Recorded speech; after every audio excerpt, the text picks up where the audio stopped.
Anjali, thank you so much for taking the time to sit and talk with TechRaptor. We're talking about Puppy Roll. It's back. Puppy Roll 2, The Rise of Gato. So, for people who don't know, what is Puppy Roll? Sure. So the Puppy Roll is a live stream charity event that I started last year, along with the good folks at PetCo Love, which is a 501(c)(3) that's all about helping other animal shelters, adoption initiatives all over the country. They are an incredible organization, and the conceit of the event itself is that you will see familiar faces from your screens, whether television and film, or the TTRPG actual play, or other places playing D&D as our pets. And it is delightful chaos. I will be the DM, the Doggie Master for the evening. And yeah, I just wait to do it again. Can't wait. Fantastic. So, who will we be seeing at the table? Who are the Ah, familiar faces that so you will be fans of? seeing Matthew Mercer as Mhm. Omar, his delightful corgi paladin barbarian. You will be seeing Abria Iyengar as Suvi the wizard husky mix. You will be able to see Maggie Robertson as Cricket Noodlebug, the light domain cleric. We have Ashley Johnson as Sullivan Feldman, aka Sully the Ranger.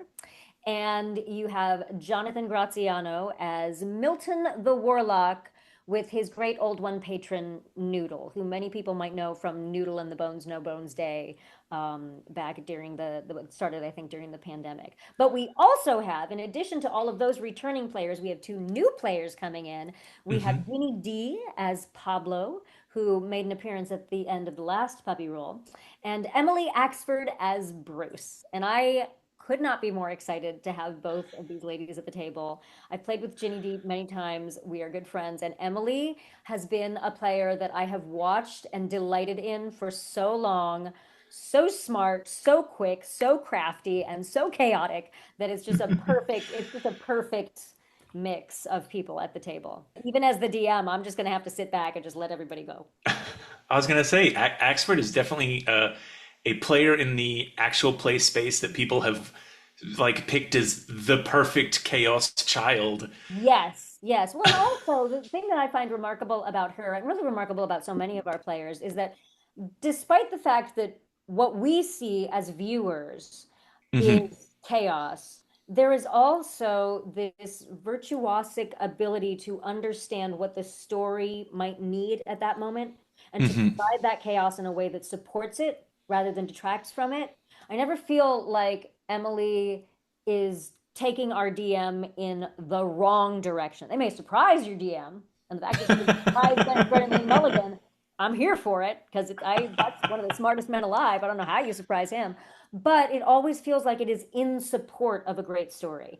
And I feel that way, obviously Matthew as a DM for so many years has that same thing as a player, and Abria, both of them as DMs have that same thing as a player where they may seem like they're making crazy choices, but they are choices that really serve the story.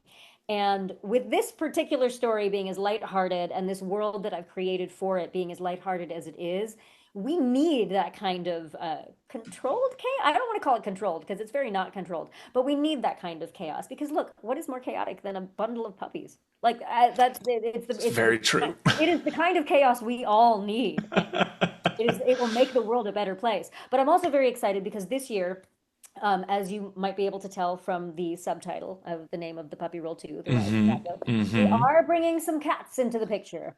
And so Emily and Ginny will be coming in as their beloved feline friends, and adding even more mischief to the mix. Wonderful. Yeah, that was the next question. That I see that there are cats at the table. Yes, yes, Should we? indeed. Is Indeed. Puppy Roll 3 gonna have birds? Are we gonna get a full I mean, full who animal knows? farm? The world is our oyster. Who knows what might happen? I mean, here's the thing. Animal welfare means so much to me, and specifically for me, dogs, because I had such an incredible relationship with our dog Charlie. He was so much a part of who I am, and many of the parts of myself that I actually like, I feel like came from loving him and learning how to Hmm. love better and learning how to love myself better because of that little guy. And so that connection that we have with animals, whether they are our animals or other people's animals, whether I should say whether the animals own us or other animals that own us, because Charlie definitely was the king of the castle. We were his humans. He was not our dog.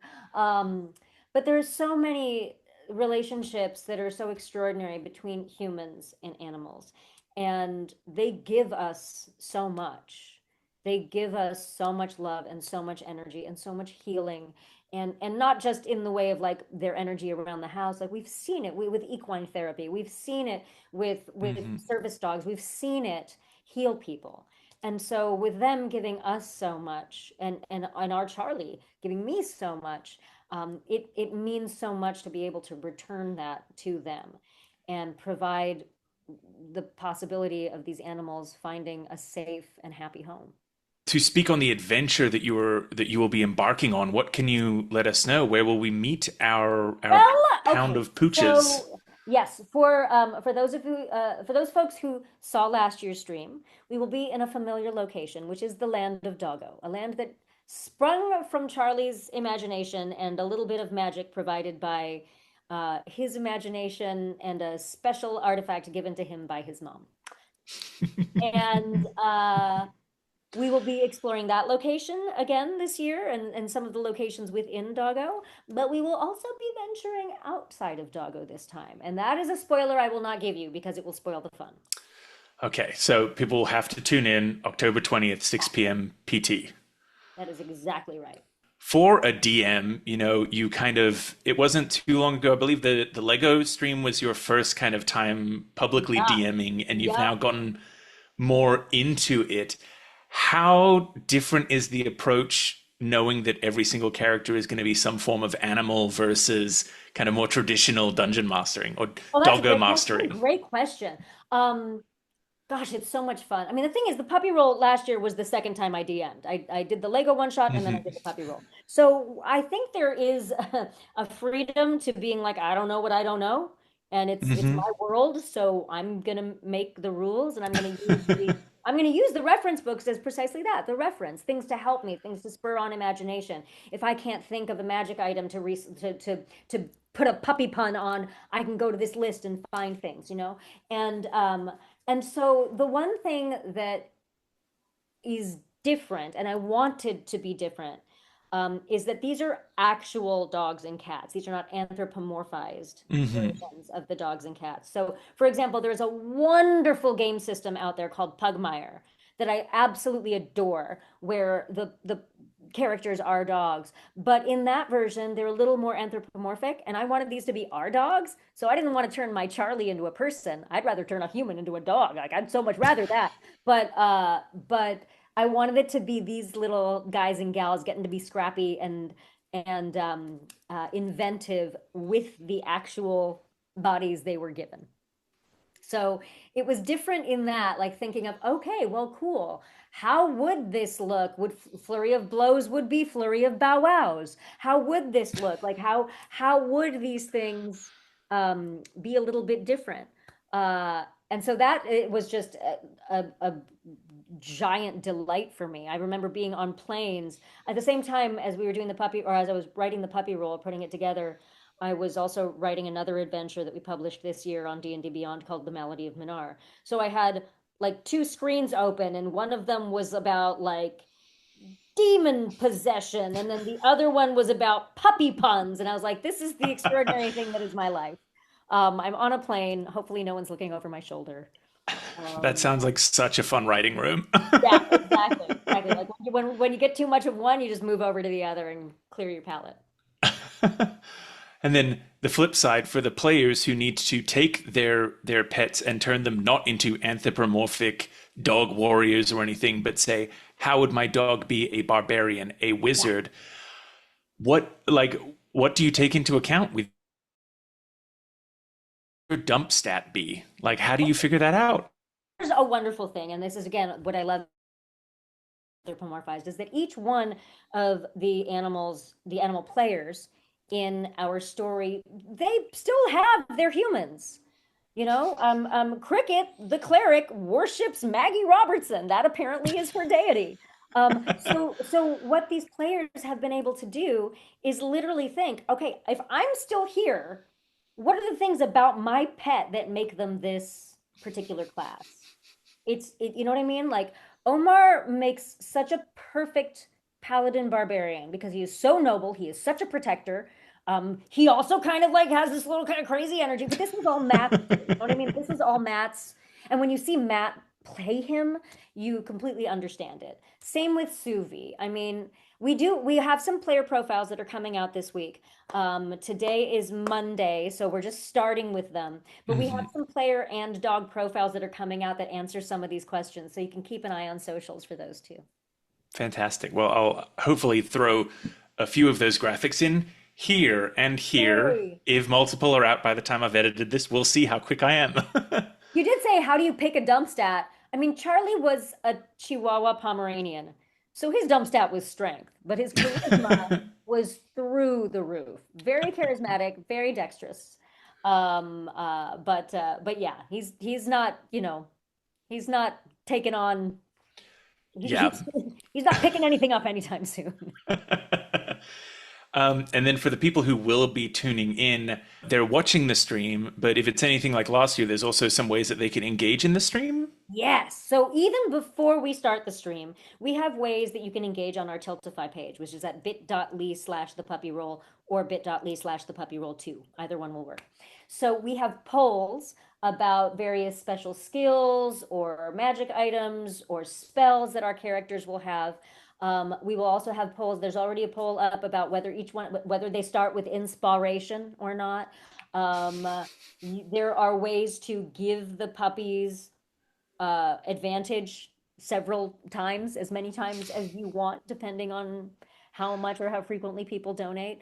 There are also going to be, when we get closer to the stream and within the stream, we are going to be announcing various rewards that will be available, art and some other fun little goodies that we have.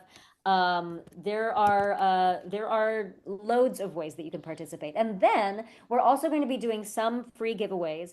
And your best bet for participating in those giveaways, whether you are available for the stream or not, is to go ahead and join the email list, because we will also be sharing more news about the puppy roll as it goes on throughout the year that way, and we enter you into some of our giveaways. Fantastic. Well, that's so many ways to get involved. Yeah, no, there's so many options, because I have to be honest, like I love a good live stream, but it breaks my heart when I have to miss a live stream live. So I'm always so grateful when things stay up and give me an opportunity to engage afterwards. So I want to make sure that people feel the same way. We're not taking this down. This is going to be there forever. The last year's puppy roll is still on. We didn't take down the donation page until we put this one up. So it doesn't matter when you get a chance to engage, as long as you come and check it out. Fantastic. So before the stream goes live, is there any like last thing that you would love to bring up, something that you haven't maybe had a chance to speak with, that you're like, man, I really want people to know this as they come into the stream? What gets you most excited about the people checking it out? I mean, honestly, this year, it has a very, very, very special place in my heart this year, because we lost Charlie this year. And I didn't know if I was going to be able to handle doing this, but when my husband and I talked about it, we were like, this has to be done, because this is his legacy. It's not ours. This is something he created. This is something he inspired.